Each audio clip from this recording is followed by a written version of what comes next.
एक महत्त्वाची बातमी आहे। महाराष्ट्र सरकारची तिजोरी रिकामी झाली आहे का असा प्रश्न उपस्थित होतोय।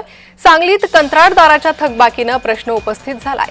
सरकारी थकबाकीमुळे कंत्राटदारांनी आत्महत्या केली आहे। जलजीवन मिशनचे काम करणाऱ्या गव्हर्नमेंट कॉन्ट्रॅक्टरने आत्महत्या केल्याची घटना समोर आली आहे। राज्य सरकारकडून वेळेत बिल मिळत नसल्याच्या नैराश्यातून त्याने आत्महत्या केल्याची प्राथमिक माहिती समोर येते आहे।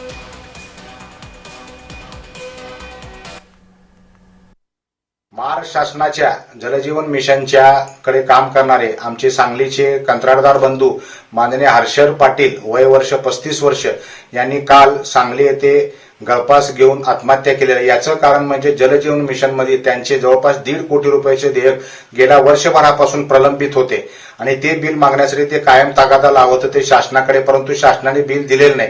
अशाच पद्धतीचे सर्व विभागाचे बांधकाम, सार्वजनिक बांधकाम खातं असू दे, ग्रामविकास खातं असू दे, जलसंधारण विभाग असू दे, या विभागातील जवळपास 89,000 कोटीचे देयक शासनाकडे प्रलंबित आहेत।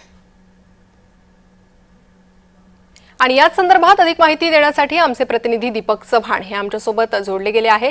दीपक, एका सरकारी कंत्राटदाराने आत्महत्या केलेली आहे आणि बिल मिळाली नाही, बिल थकीत होती, त्यामुळे त्याने ही आत्महत्या केली आहे। काय अधिक माहिती समोर येते आहे?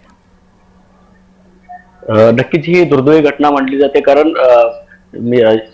जलजीवन मिशन याच्या अंतर्गत या हर्षल पाटील यांनी 2 कामं घेतली होती, साधारण 1.5 कोटीच्या आसपास ही कामं होती आणि ही कामं पूर्ण होऊन वर्ष झालं तरी सुद्धा हर्षल पाटील यांना बिलं मिळत नव्हती। यांनी 65 लाखाचं कर्ज सुद्धा या कामासाठी बाहेरून घेतलं होतं। त्या कर्जाचा सुद्धा त्यांना फार मोठा बोजा होता। सातत्यानं त्यांनी मागणी करून सुद्धा या जलजीवन मिशनच्या अंतर्गत जी काही बिलं होती ती बिलं मिळत नव्हती।